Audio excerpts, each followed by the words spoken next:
پناہ مانگتا ہوں میں اللہ کی شیطان مردود سے، شروع نام سے اللہ کے جو بڑا مہربان نہایت رحم کرنے والا ہے۔ یہ تخلف کرنے والے منافقین تم لوگوں کی واپسی پر طرح طرح کے عذر بیان کریں گے، تو آپ صلی اللہ علیہ وآلہ وسلم کہہ دیجئے کہ تم لوگ عذر نہ بیان کرو، ہم تصدیق کرنے والے نہیں ہیں۔ اللہ نے ہمیں تمہارے حالات بتا دیے ہیں، وہ یقیناً تمہارے اعمال کو دیکھ رہا ہے اور رسول بھی دیکھ رہا ہے۔ اس کے بعد تم حاضر و غیب کے عالم خدا کی بارگاہ میں واپس کیے جاؤ گے اور وہ تمہیں تمہارے اعمال سے باخبر کرے گا۔ ان قریب یہ لوگ تمہاری واپسی پر خدا کی قسم کھائیں گے کہ تم ان سے درگزر کرو تو تم کنارہ کشی اختیار کر لو۔ یہ مجسمہ خباثت ہے، ان کا ٹھکانہ جہنم ہے، جو ان کے کیے کی صحیح سزا ہے۔ یہ تمہارے سامنے قسم کھاتے ہیں کہ تم ان سے راضی ہو جاؤ، تو اگر تم راضی بھی ہو جاؤ تو خدا فاسق قوم سے راضی ہونے والا نہیں ہے۔ یہ دیہاتی کفر اور نفاق میں بہت سخت ہیں اور اسی قابل ہیں کہ جو کتاب خدا نے اپنے رسول صلی اللہ علیہ وآلہ وسلم پر نازل کی ہے، اس کے حدود اور احکام کو نہ پہچانے، اور اللہ خوب جاننے والا اور صاحب حکمت ہے۔ انہی اعراب میں وہ بھی ہیں جو اپنے انفاق کو گھاٹا سمجھتے ہیں، اور آپ صلی اللہ علیہ وآلہ وسلم کے بارے میں مختلف گردشوں کا انتظار کیا کرتے ہیں، تو خود ان کے اوپر بری گردش کی مار ہے، اور اللہ خوب سننے والا اور جاننے والا ہے۔ انہی اعراب میں وہ بھی ہیں جو اللہ اور آخرت پر ایمان رکھتے ہیں اور اپنے انفاق کو خدا کی قربت اور رسول صلی اللہ علیہ وآلہ وسلم کی دعائے رحمت کا ذریعہ قرار دیتے ہیں، اور بے شک یہ ان کے لیے سامان قربت ہے۔ ان قریب خدا انہیں اپنی رحمت میں داخل کر لے گا کہ وہ غفور بھی ہے اور رحیم بھی ہے۔ اور مہاجرین و انصار میں سے سبقت کرنے والے اور جن لوگوں نے نیکی میں ان کا اتباع کیا ہے، ان سب سے خدا راضی ہو گیا ہے، اور یہ سب خدا سے راضی ہیں، اور خدا نے ان کے لیے وہ باغات مہیا کیے ہیں جن کے نیچے نہریں جاری ہیں، اور یہ ان میں ہمیشہ رہنے والے ہیں، اور یہی بہت بڑی کامیابی ہے۔ اور تمہارے گرد دیہاتیوں میں بھی منافقین ہیں، اور اہل مدینہ میں تو وہ بھی ہیں جو نفاق میں ماہر اور سرکش ہیں۔ تم ان کو نہیں جانتے ہو، لیکن ہم خوب جانتے ہیں۔ ان قریب ہم ان پر دوہرا عذاب کریں گے، اس کے بعد یہ عذاب عظیم کی طرف پلٹا دیے جائیں گے۔ اور دوسرے وہ لوگ جنہوں نے اپنے گناہوں کا اعتراف کیا کہ انہوں نے نیک اور بد اعمال مخلوط کر دیے ہیں، ان قریب خدا ان کی توبہ قبول کر لے گا کہ وہ بڑا بخشنے والا اور مہربان ہے۔ پیغمبر آپ صلی اللہ علیہ وآلہ وسلم ان کے اموال میں سے زکوٰۃ لے لیجئے کہ اس کے ذریعے یہ پاک و پاکیزہ ہو جائے، اور انہیں دعائیں دیجئے کہ آپ کی دعا ان کے لیے تسکین قلب کا باعث ہوگی، اور خدا سب کا سننے والا اور جاننے والا ہے۔ کیا یہ نہیں جانتے کہ اللہ ہی اپنے بندوں کی توبہ قبول کرتا ہے اور زکوٰۃ و خیرات کو وصول کرتا ہے، اور وہی بڑا توبہ قبول کرنے والا اور مہربان ہے۔ اور پیغمبر صلی اللہ علیہ وآلہ وسلم کہہ دیجئے کہ تم لوگ عمل کرتے رہو کہ تمہارے عمل کو اللہ، رسول صلی اللہ علیہ وآلہ وسلم اور صاحبان ایمان سب دیکھ رہے ہیں، اور عنقریب تم اس خدائے عالم الغیب و شہادہ کی طرف پلٹا دیے جاؤ گے، اور وہ تمہیں تمہارے اعمال سے باخبر کرے گا۔ اور کچھ ایسے بھی ہیں جنہیں حکم خدا کی امید پر چھوڑ دیا گیا ہے کہ یا خدا ان پر عذاب کرے گا یا ان کی توبہ قبول کر لے گا، وہ بڑا جاننے والا اور صاحب حکمت ہے۔ اور جن لوگوں نے مسجد زرار بنائی کہ اس کے ذریعے اسلام کو نقصان پہنچائیں اور کفر کو تقویت بخشیں اور مومنین کے درمیان اختلاف پیدا کرائیں، اور پہلے سے خدا اور رسول سے جنگ کرنے والوں کے لیے پناہ گاہ تیار کریں، وہ بھی منافقین ہی ہیں، اور یہ قسم کھاتے ہیں کہ ہم نے صرف نیکی کے لیے مسجد بنائی ہے، حالانکہ یہ خدا گواہی دیتا ہے کہ یہ سب جھوٹے ہیں۔ خبردار آپ اس مسجد میں کبھی کھڑے بھی نہ ہوں، بلکہ جس مسجد کی بنیاد روز اول سے تقوی پر ہے، وہ اس قابل ہے کہ آپ صلی اللہ علیہ وآلہ وسلم اس میں نماز ادا کریں۔ اس میں وہ مرد بھی ہیں جو طہارت کو دوست رکھتے ہیں، اور خدا بھی پاکیزہ افراد سے محبت کرتا ہے۔ کیا جس نے اپنی بنیاد خوف خدا اور رضا الہی پر رکھی ہے وہ بہتر ہے، یا جس نے اپنی بنیاد اس گرتے ہوئے کگارے کے کنارے پر رکھی ہو کہ وہ ساری عمارت کو لے کر جہنم میں گر جائے؟ اور اللہ ظالم قوم کی ہدایت نہیں کرتا ہے۔ اور ہمیشہ ان کی بنائی ہوئی عمارت کی بنیاد ان کے دلوں میں شک کا باعث بنی رہے گی، مگر یہ کہ ان کے دل کے ٹکڑے ٹکڑے ہو جائیں اور انہیں موت آ جائے کہ اللہ خوب جاننے والا اور صاحب حکمت ہے۔ بے شک اللہ نے صاحبان ایمان سے ان کے جان و مال کو جنت کے عوض خرید لیا ہے کہ یہ لوگ رائے خدا میں جہاد کرتے ہیں اور دشمنوں کو قتل کرتے ہیں اور پھر خود بھی قتل ہو جاتے ہیں۔ یہ وعدہ برحق توریت، انجیل اور قرآن ہر جگہ ذکر ہوا ہے، اور خدا سے زیادہ اپنی عہد کو پورا کرنے والا کون ہوگا؟ تو اب تم لوگ اپنی اس تجارت پر خوشیاں مناؤ جو تم نے خدا سے کی ہے، کہ یہی سب سے بڑی کامیابی ہے۔ یہ لوگ توبہ کرنے والے، عبادت کرنے والے، حمد پروردگار کرنے والے، راہ خدا میں سفر کرنے والے، رکوع کرنے والے، سجدہ کرنے والے، نیکیوں کا حکم دینے والے، برائیوں سے روکنے والے اور حدود الہیہ کی حفاظت کرنے والے ہیں۔ اور اے پیغمبر، آپ صلی اللہ علیہ وآلہ وسلم انہیں جنت کی بشارت دے دے۔ نبی اور صاحبان ایمان کی شان یہ نہیں ہے کہ وہ مشرکین کے حق میں استغفار کریں، چاہے وہ ان کے قرابت دار ہی کیوں نہ ہوں، جبکہ یہ واضح ہو چکا ہے کہ یہ اصحاب جہنم ہیں۔ اور ابراہیم کا استغفار ان کے باپ کے لیے صرف اس وعدے کی بنا پر تھا جو انہوں نے اس سے کیا تھا۔ اس کے بعد جب یہ واضح ہو گیا کہ وہ دشمن خدا ہے تو اس سے برات اور بیزاری بھی کر لی کہ ابراہیم بہت زیادہ تذرع کرنے والے اور بردبار تھے، اور اللہ کسی قوم کو ہدایت دینے کے بعد اس وقت تک گمراہ نہیں قرار دیتا جب تک ان پر یہ واضح نہ کر دے کہ انہیں کن چیزوں سے پرہیز کرنا ہے۔ بے شک اللہ ہر شے کا جاننے والا ہے۔ اللہ ہی کے لیے زمین و آسمان کی حکومت ہے، اور وہی حیات و موت کا دینے والا ہے۔ اس کے علاوہ تمہارا نہ کوئی سرپرست ہے نہ مددگار۔ بے شک خدا نے پیغمبر صلی اللہ علیہ وآلہ وسلم اور ان مہاجرین و انصار پر رحم کیا ہے جنہوں نے تنگی کے وقت میں پیغمبر صلی اللہ علیہ وآلہ وسلم کا ساتھ دیا ہے، جبکہ ایک جماعت کے دلوں میں کجی پیدا ہو رہی تھی۔ پھر خدا نے ان کی توبہ کو قبول کر لیا کہ وہ ان پر بڑا ترس کھانے والا اور مہربانی کرنے والا ہے۔ اور اللہ نے ان تینوں پر بھی رحم کیا جو جہاز سے پیچھے رہ گئے، یہاں تک کہ جب زمین اپنی وسعتوں سمیت ان پر تنگ ہو گئی اور ان کے دم پر بن گئی، اور انہوں نے یہ سمجھ لیا کہ اب اللہ کے علاوہ کوئی پناہ گاہ نہیں ہے، تو اللہ نے ان کی طرف توجہ فرمائی کہ وہ توبہ کر لیں، اس لیے کہ وہ بڑا توبہ قبول کرنے والا اور مہربان ہے۔ ایمان والو، اللہ سے ڈرو اور صادقین کے ساتھ ہو جاؤ۔ اہل مدینہ یا اس کے اطراف کے دیہاتیوں کو یہ حق نہیں ہے کہ وہ رسول خدا سے الگ ہو جائیں یا اپنے نفس کو ان کے نفس سے زیادہ عزیز سمجھیں، اس لیے کہ انہیں کوئی پیاس، تھکن یا بھوک رائے خدا میں نہیں لگتی ہے، اور نہ وہ کفار کے دل دکھانے والا کوئی قدم اٹھاتے ہیں، نہ کسی بھی دشمن سے کچھ حاصل کرتے ہیں، مگر یہ کہ ان کے عمل نیک کو لکھ لیا جاتا ہے کہ خدا کسی بھی نیک عمل کرنے والے کے اجر و ثواب کو ضائع نہیں کرتا ہے۔ اور یہ کوئی چھوٹا یا بڑا خرچ رائے خدا میں نہیں کرتے ہیں، اور نہ کسی وادی کو طے کرتے ہیں، مگر یہ کہ اسے بھی ان کے حق میں لکھ دیا جاتا ہے تاکہ خدا انہیں ان کے اعمال سے بہتر جزا عطا کر سکے۔ صاحبان ایمان کا یہ فرض نہیں ہے کہ وہ سب کے سب جہاد کے لیے نکل پڑیں، تو ہر گروہ میں سے ایک جماعت اس کام کے لیے کیوں نہیں نکلتی ہے کہ دین کا علم حاصل کرے، اور پھر جب اپنی قوم کی طرف پلٹ کر آئے تو اسے عذاب الہی سے ڈرائے کہ شاید وہ اسی طرح ڈرنے لگے۔ ایمان والو، اپنے آس پاس والے کفار سے جہاد کرو اور وہ تم میں سختی اور طاقت کا احساس کریں، اور یاد رکھو کہ اللہ صرف پرہیزگار افراد کے ساتھ ہے۔ اور جب کوئی سورہ نازل ہوتا ہے تو ان میں سے بعض یہ طنز کرتے ہیں کہ تم میں سے کس کے ایمان میں اضافہ ہو گیا ہے، تو یاد رکھیں کہ جو ایمان والے ہیں ان کے ایمان میں اضافہ ہوتا ہے اور وہ خوش بھی ہوتے ہیں، اور جن کے دلوں میں مرض ہے ان کے مرض میں سورہ ہی سے اضافہ ہو جاتا ہے اور وہ کفر ہی کی حالت میں مر جاتے ہیں۔ کیا یہ نہیں دیکھتے کہ انہیں ہر سال 1-2 مرتبہ بلا میں مبتلا کیا جاتا ہے، پھر اس کے بعد بھی نہ توبہ کرتے ہیں اور نہ عبرت حاصل کرتے ہیں؟ اور جب کوئی سورہ نازل ہوتا ہے تو ایک دوسرے کی طرف دیکھنے لگتے ہیں کہ کوئی دیکھ تو نہیں رہا ہے، اور پھر پلٹ جاتے ہیں، تو خدا نے بھی ان کے قلوب کو پلٹ دیا ہے کہ یہ سمجھنے والی قوم نہیں ہے۔ یقیناً تمہارے پاس وہ پیغمبر صلی اللہ علیہ وآلہ وسلم آیا ہے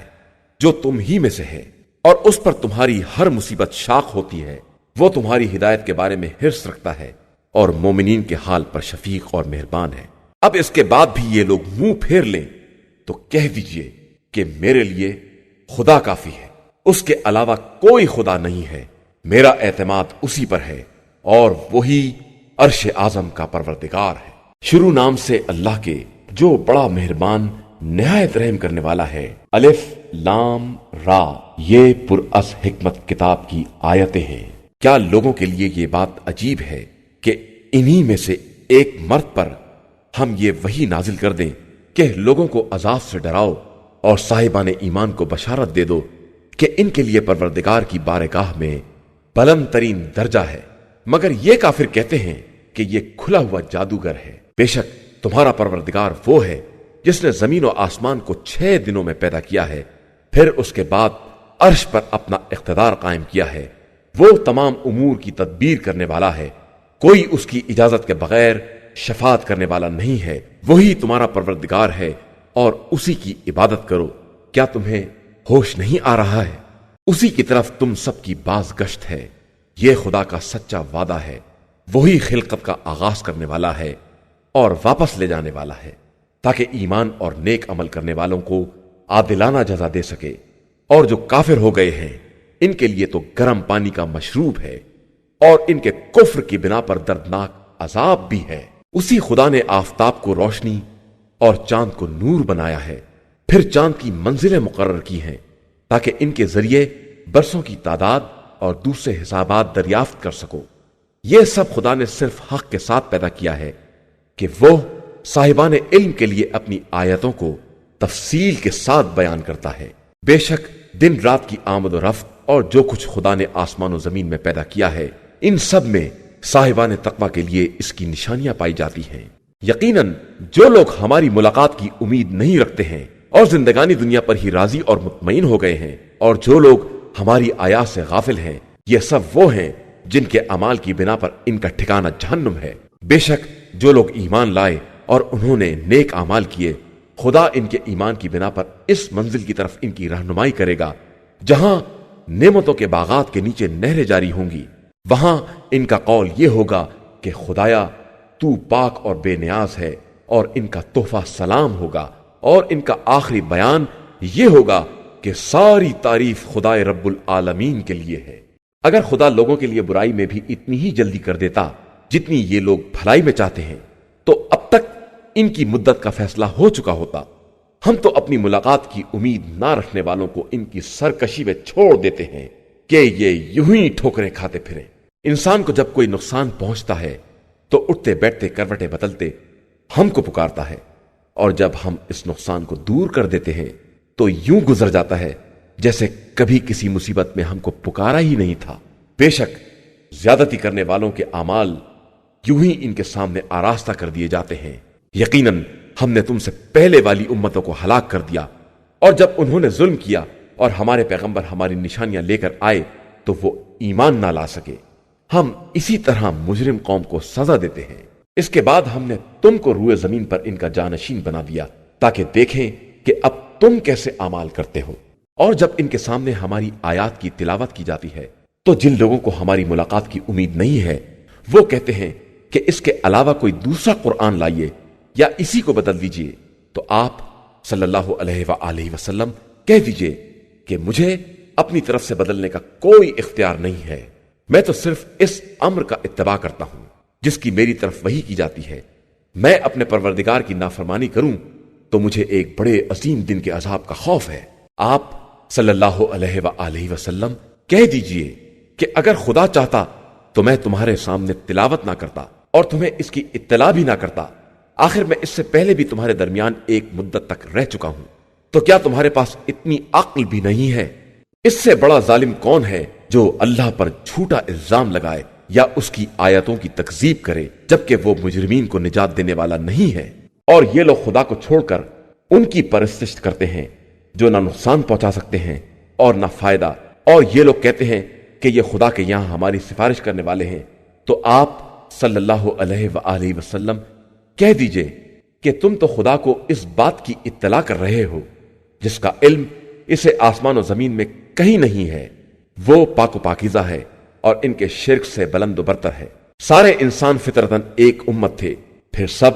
آپس میں الگ الگ ہو گئے، اور اگر تمہارے رب کی بات پہلے سے طے نہ ہو چکی ہوتی تو یہ جس بات میں اختلاف کرتے ہیں اس کا فیصلہ ہو چکا ہوتا۔ یہ لوگ کہتے ہیں کہ خدا کی طرف سے ان پر کوئی نشانی کیوں نہیں نازل ہوتی،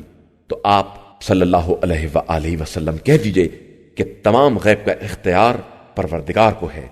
اور تم انتظار کرو اور میں بھی تمہارے ساتھ انتظار کرنے والوں میں ہوں۔ اور جب تکلیف پہنچنے کے بعد ہم نے لوگوں کو ذرا رحمت کا مزہ چکھا دیا تو فوراً ہماری آیتوں میں مکاری کرنے لگے،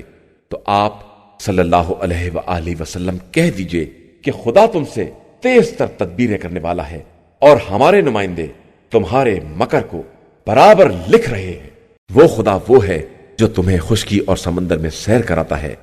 یہاں تک کہ جب تم کشتی میں تھے اور پاکیزہ ہوائیں چلیں اور سارے مسافر خوش ہو گئے، تو اچانک ایک تیز ہوا چل گئی اور موجوں نے ہر طرف سے گھیرے میں لے لیا، اور یہ خیال پیدا ہو گیا کہ چاروں طرف سے گھر گئے ہیں، تو دین خالص کے ساتھ اللہ سے دعا کرنے لگے کہ اگر اس مصیبت سے نجات مل گئی تو ہم یقیناً شکر گزاروں میں ہو جائیں گے۔ اس کے بعد جب اس نے نجات دے دی تو زمین میں ناحق ظلم کرنے لگے۔ انسانوں، یاد رکھو تمہارا ظلم تمہارے ہی خلاف ہوگا، یہ صرف چند روزہ زندگی کا مزہ ہے، اس کے بعد تم سب کی باز گشت ہماری ہی طرف ہوگی، اور ہم تمہیں بتائیں گے کہ تم دنیا میں کیا کر رہے تھے۔ زندگانی دنیا کی مثال صرف اس بارش کی ہے جسے ہم نے آسمان سے نازل کیا، پھر اس سے مل کر زمین سے وہ نباتات برآمد ہوئیں جن کو انسان اور جانور کھاتے ہیں، یہاں تک کہ جب زمین نے سزاوار سے اپنے کو آراستہ کر لیا اور مالکوں نے یہ خیال کرنا شروع کر دیا کہ اب ہم اس زمین کے صاحب اختیار ہیں، تو اچانک ہمارا حکم رات یا دن کے وقت آ گیا اور ہم نے اسے بالکل کٹا ہوا کھیت بنا دیا، گویا اس میں کل کچھ تھا ہی نہیں۔ ہم اسی طرح اپنی آیتوں کو مفصل طریقے سے بیان کرتے ہیں اس قوم کے لیے جو صاحب فکر و نظر ہے۔ اللہ ہر ایک کو سلامتی کے گھر کی طرف دعوت دیتا ہے اور جسے چاہتا ہے سیدھے راستے کی ہدایت دے دیتا ہے۔ جن لوگوں نے نیکی کی ہے ان کے واسطے نیکی بھی ہے اور اضافہ بھی، اور ان کے چہروں پر نہ سیاہی ہوگی اور نہ ذلت، وہ جنت والے ہیں اور وہی ہمیشہ رہنے والے ہیں۔ اور جن لوگوں نے برائیاں کمائی ہیں ان کے لیے ہر برائی کے بدلے ویسی ہی برائی ہے، اور ان کے چہروں پر گناہوں کی سیاہی بھی ہوگی، اور انہیں عذاب الہی سے بچانے والا کوئی نہ ہوگا۔ ان کے چہرے پر جیسے سیاہ رات کی تاریکی کا پردہ ڈال دیا گیا ہو، وہ اہل جہنم ہیں اور اسی میں ہمیشہ رہنے والے ہیں۔ جس دن ہم سب کو اکٹھا جمع کریں گے اور اس کے بعد شرک کرنے والوں سے کہیں گے کہ تم اور تمہارے شرکا سب اپنی اپنی جگہ ٹھہرو، اور پھر ہم ان کے درمیان جدائی ڈال دیں گے، اور ان کے شرکا کہیں گے کہ تم ہماری عبادت تو نہیں کرتے تھے، اب خدا ہمارے اور تمہارے درمیان گواہی کے لیے کافی ہے کہ ہم تمہاری عبادت سے بالکل غافل تھے۔ اس وقت ہر شخص اپنے گزشتہ اعمال کا امتحان کرے گا، اور سب مولائے برحق خداوند تعالیٰ کی بارگاہ میں پلٹا دیے جائیں گے، اور جو کچھ افطرا کر رہے تھے وہ سب پھٹک کر گم ہو جائے گا۔ پیغمبر صلی اللہ علیہ وآلہ وسلم،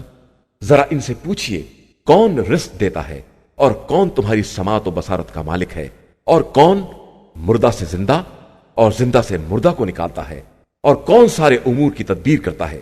تو یہ سب یہی کہیں گے کہ اللہ۔ تو آپ صلی اللہ علیہ وآلہ وسلم کہیے تو پھر اس سے کیوں نہیں ڈرتے ہو؟ وہی اللہ تمہارا برحق پالنے والا ہے، اور حق کے بعد ضلالت کے سوا کچھ نہیں ہے، تو تم کس طرف لے جائے جا رہے ہو؟ اسی طرح خدا کا عذاب فاسقوں کے حق میں ثابت ہو گیا کہ وہ ایمان لانے والے نہیں ہیں۔ آپ ذرا پوچھئے کہ کیا تمہارے شریکوں میں کوئی ہے جو خلقت کی ابتدا کرے اور پھر دوبارہ اسے پلٹا سکے؟ اور پھر بتائیے کہ اللہ ہی مخلوقات کی ابتدا کرتا ہے اور وہی انہیں پلٹاتا بھی ہے، تو تم آخر کدھر چلے جا رہے ہو؟ کہیے کہ کیا تمہارے شرکا میں کوئی ایسا ہے جو حق کی ہدایت کر سکے؟ اور پھر بتائیے کہ اللہ ہی حق کی ہدایت کرتا ہے، اور جو حق کی ہدایت کرتا ہے وہ واقعاً قابل اتباع ہے یا جو ہدایت کرنے کے قابل بھی نہیں ہے، مگر یہ کہ خود اس کی ہدایت کی جائے؟ تو آخر تمہیں کیا ہو گیا ہے اور تم کیسے فیصلے کر رہے ہو؟ اور ان کی اکثریت تو صرف خیالات کا اتباع کرتی ہے، جبکہ گمان حق کے بارے میں کوئی فائدہ نہیں پہنچا سکتا۔ بے شک اللہ ان کے اعمال سے خوب واقف ہے، اور یہ قرآن کسی غیر خدا کی طرف سے افطرا نہیں ہے، بلکہ اپنے ما سبق کی کتابوں کی تصدیق اور تفصیل ہے، جس میں کسی شک کی گنجائش نہیں ہے۔ یہ رب العالمین کا نازل کردہ ہے۔ کیا یہ لوگ یہ کہتے ہیں کہ اسے پیغمبر نے گڑھ لیا ہے؟ تو کہہ دیجئے کہ تم اس کے جیسا ایک ہی سورہ لے آؤ اور خدا کے علاوہ جسے چاہو اپنی مدد کے لیے بلا لو اگر تم اپنے الزام میں سچے ہو۔ در حقیقت ان لوگوں نے اس چیز کی تکذیب کی ہے جس کا مکمل علم بھی نہیں ہے اور اس کی تعویل بھی ان کے پاس نہیں آئی ہے۔ اسی طرح ان کے پہلے والوں نے بھی تکذیب کی تھی۔ اب دیکھو کہ ظلم کرنے والوں کا انجام کیا ہوتا ہے۔ ان میں بعض وہ ہیں جو اس پر ایمان لاتے ہیں اور بعض نہیں مانتے ہیں، اور آپ صلی اللہ علیہ وآلہ وسلم کا پروردگار فساد کرنے والوں کو خوب جانتا ہے۔ اور اگر یہ آپ صلی اللہ علیہ وآلہ وسلم کی تکذیب کریں تو کہہ دیجئے کہ میرے لیے میرا عمل ہے اور تمہارے لیے تمہارا عمل ہے، تم میرے عمل سے بری اور میں تمہارے اعمال سے بیزار ہوں۔ اور ان میں سے بعض ایسے بھی ہیں جو بظاہر کان لگا کر سنتے بھی ہیں، لیکن کیا آپ بہروں کو بات سنانا چاہتے ہیں جبکہ وہ سمجھتے بھی نہیں ہیں؟ اور ان میں کچھ ہیں جو آپ کی طرف دیکھ رہے ہیں، تو کیا آپ اندھوں کو بھی ہدایت دے سکتے ہیں چاہے وہ کچھ نہ دیکھ پاتے ہوں؟ اللہ انسانوں پر ذرہ برابر ظلم نہیں کرتا ہے، بلکہ انسان خود ہی اپنے اوپر ظلم کیا کرتے ہیں۔ جس دن خدا ان سب کو محشور کرے گا اس طرح کے جیسے دنیا میں صرف ایک ساتھ ٹھہرے ہوں، اور وہ آپس میں ایک دوسرے کو پہچانتے ہوں گے۔ یقیناً جن لوگوں نے خدا کی ملاقات کا انکار کیا ہے وہ خسارے میں رہے اور ہدایت یافتہ نہیں ہو سکے۔ اور ہم نے جن باتوں کا ان سے وعدہ کیا ہے انہیں آپ صلی اللہ علیہ وآلہ وسلم کو دکھا دیں، یا آپ صلی اللہ علیہ وآلہ وسلم کو پہلے ہی دنیا سے اٹھا لیں۔ انہیں تو بہرحال پلٹ کر ہماری ہی بارگاہ میں آنا ہے۔ اس کے بعد خدا خود ان کے اعمال کا گواہ ہے، اور ہر امت کے لیے ایک رسول ہے، اور جب رسول آ جاتا ہے تو ان کے درمیان عادلانہ فیصلہ ہو جاتا ہے اور ان پر کسی طرح کا ظلم نہیں ہوتا ہے۔ یہ لوگ کہتے ہیں کہ اگر آپ صلی اللہ علیہ وآلہ وسلم سچے ہیں تو یہ وعدہ عذاب کب پورا ہوگا؟ کہہ دیجئے کہ میں اپنے نفس کے نقصان و نفع کا بھی مالک نہیں ہوں جب تک کہ خدا نہ چاہے۔ ہر قوم کے لیے ایک مدت معین ہے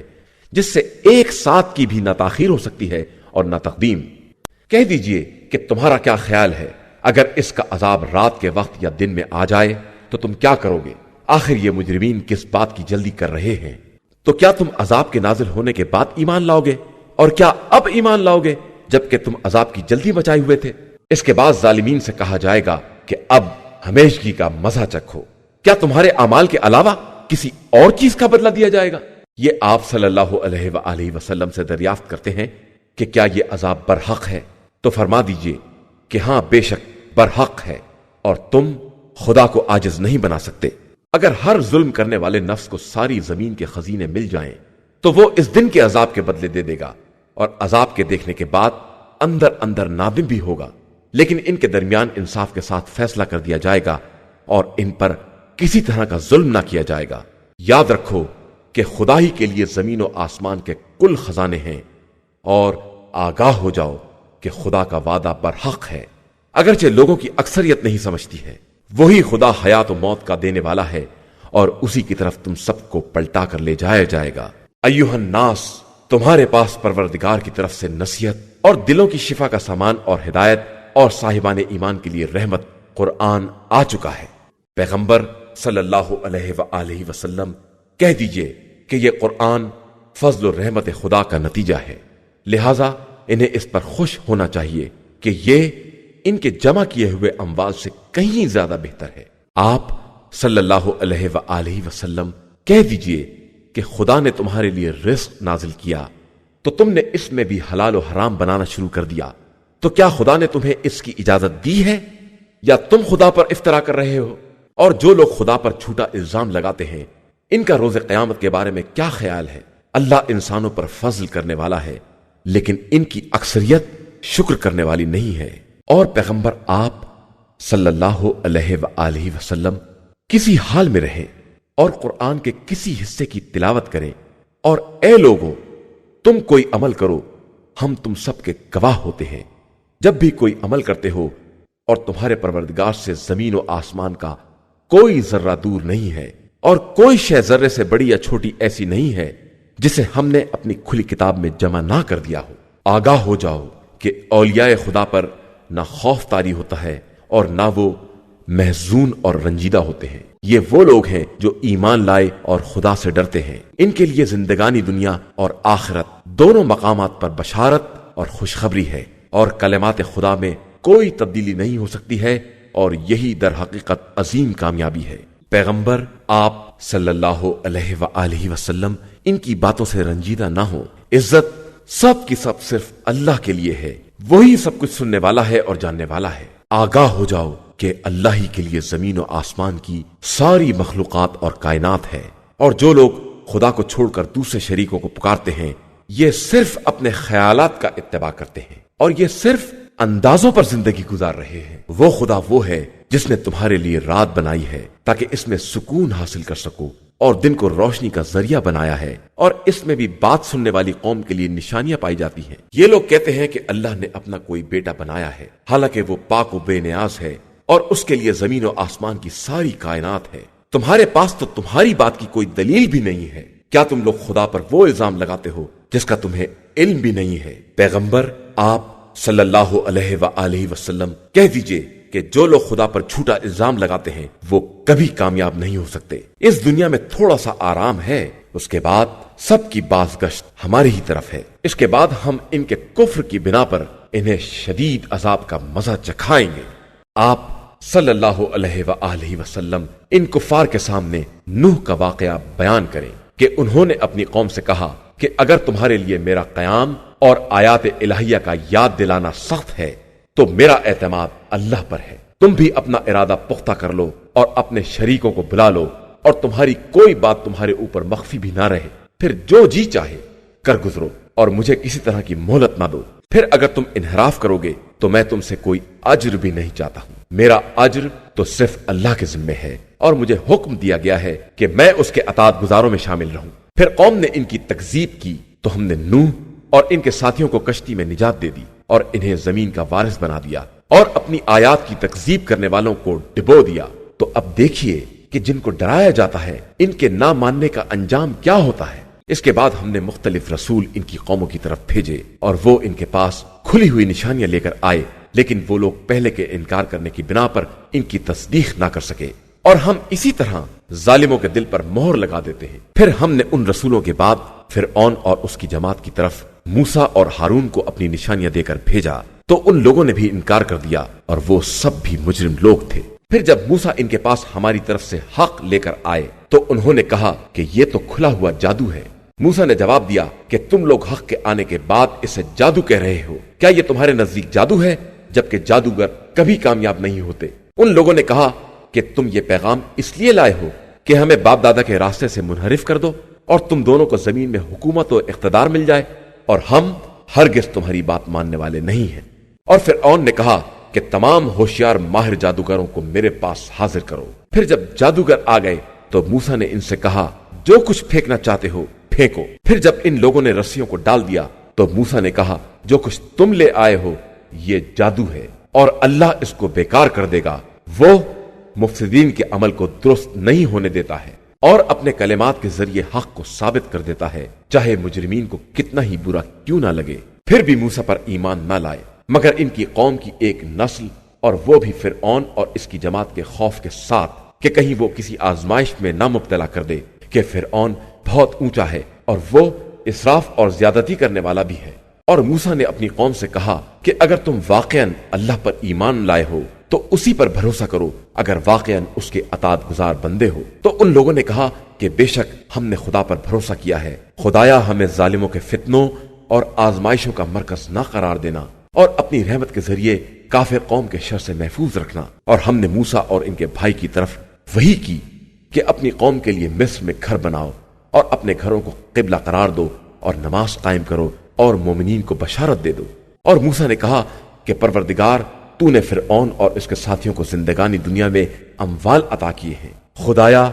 یہ تیرے راستے سے بہکائیں گے، خدایا ان کے اموال کو برباد کر دے، ان کے دلوں پر سختی نازل فرما، یہ اس وقت تک ایمان نہ لائیں گے جب تک اپنی آنکھوں سے دردناک عذاب نہ دیکھ لیں۔ پروردگار نے فرمایا کہ تم دونوں کی دعا قبول کر لی گئی، تو اب اپنے راستے پر قائم رہنا اور جاہلوں کے راستے کا اتباع نہ کرنا۔ اور ہم نے بنی اسرائیل کو دریا پار کرا دیا تو فرعون اور اس کے لشکر نے ازراہ ظلم و تعدی ان کا پیچھا کیا، یہاں تک کہ جب غرقابی نے اسے پکڑ لیا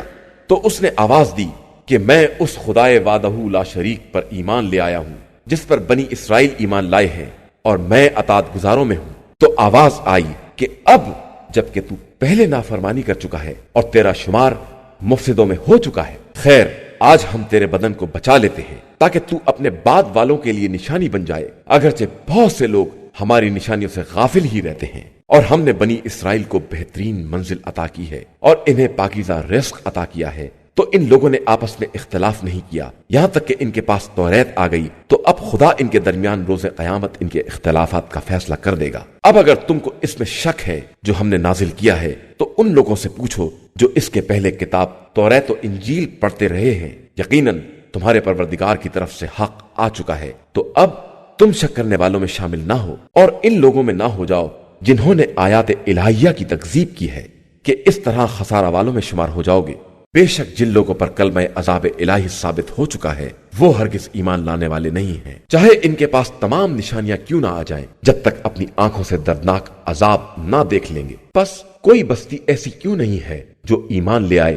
اور اس کا ایمان اسے فائدہ پہنچائے، علاوہ قوم یونس کے کہ جب وہ ایمان لے آئے تو ہم نے ان سے زندگانی دنیا میں رسوائی کا عذاب دفع کر دیا اور انہیں ایک مدت تک چین سے رہنے دیا، اور اگر خدا چاہتا تو روئے زمین پر رہنے والے سب ایمان لے آتے، تو کیا آپ صلی اللہ علیہ وآلہ وسلم لوگوں پر جبر کریں گے کہ سب مومن بن جائیں؟ اور کسی نفس کے امکان میں نہیں ہے کہ بغیر اجازت و توفیق پروردگار کے ایمان لے آئے، اور وہ ان لوگوں پر خباثت کو لازم قرار دے دیتا ہے جو عقل استعمال نہیں کرتے ہیں۔ پیغمبر صلی اللہ علیہ وآلہ وسلم کہہ دیجئے کہ ذرا آسمان و زمین میں غور و فکر کرو اور یاد رکھیے کہ جو ایمان لانے والے نہیں ہیں ان کے حق میں نشانیاں اور ڈراوے کچھ کام آنے والے نہیں ہیں۔ اب کیا یہ لوگ انہی برے دنوں کا انتظار کر رہے ہیں جو ان سے پہلے والوں پر گزر چکے ہیں؟ تو کہہ دیجئے کہ پھر انتظار کرو، میں بھی تمہارے ساتھ انتظار کرنے والوں میں ہوں۔ اس کے بعد ہم اپنے رسولوں اور ایمان والوں کو نجات دیتے ہیں، اور یہ ہمارے اوپر ایک حق ہے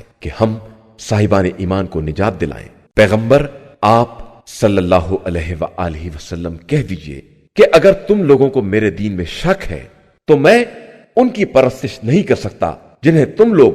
خدا کو چھوڑ کر پوج رہے ہو، میں تو صرف اس خدا کی عبادت کرتا ہوں جو تم سب کو موت دینے والا ہے، اور مجھے حکم دیا گیا ہے کہ میں صاحبان ایمان میں شامل رہوں، اور آپ صلی اللہ علیہ وآلہ وسلم اپنا رخ بالکل دین کی طرف رکھیں، باطل سے الگ رہیں اور ہرگز مشرکین کی جماعت میں شمار نہ ہوں، اور خدا کے علاوہ کسی ایسے کو آواز نہ دیں جو نہ فائدہ پہنچا سکتا ہے اور نہ نقصان، ورنہ ایسا کریں گے تو آپ کا شمار بھی ظالمین میں ہو جائے گا، اور اگر خدا نقصان پہنچانا چاہے تو اس کے علاوہ کوئی بچانے والا نہیں ہے، اور اگر وہ بھلائی کا ارادہ کر لے تو اس کے فضل کا کوئی روکنے والا نہیں ہے، وہ جس کو چاہتا ہے اپنے بندوں میں بھلائی عطا کرتا ہے، وہ بڑا بخشنے والا اور مہربان ہے۔ پیغمبر آپ صلی اللہ علیہ وآلہ وسلم کہہ دیجئے کہ تمہارے پاس پروردگار کی طرف سے حق آ چکا ہے، اب جو ہدایت حاصل کرے گا وہ اپنے فائدے کے لیے کرے گا، اور جو گمراہ ہو جائے گا اس کا نقصان بھی اسی کو ہوگا، اور میں تمہارا ذمہ دار نہیں ہوں۔ اور آپ صلی اللہ علیہ وآلہ وسلم صرف اس بات کا اتباع کریں جس کی آپ صلی اللہ علیہ وآلہ وسلم کی طرف وحی کی جاتی ہے،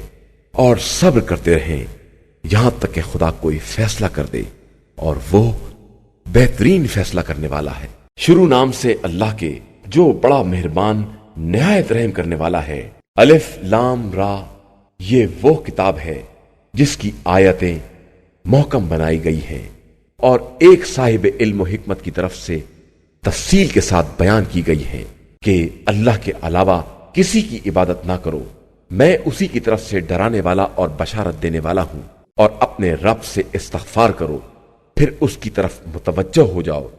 وہ تم کو مقررہ مدت میں بہترین فائدہ عطا کرے گا اور صاحب فضل کو اس کے فضل کا حق دے گا، اور میں تمہارے بارے میں ایک بڑے دن کے عذاب سے خوف زدہ ہوں۔ تم سب کی بازگشت خدا ہی کی طرف ہے، اور وہ ہر شے پر قدرت رکھنے والا ہے۔ آگاہ ہو جاؤ کہ یہ لوگ اپنے سینوں کو دوہرائے لے رہے ہیں کہ اس طرح پیغمبر سے چھپ جائیں، تو آگاہ رہیں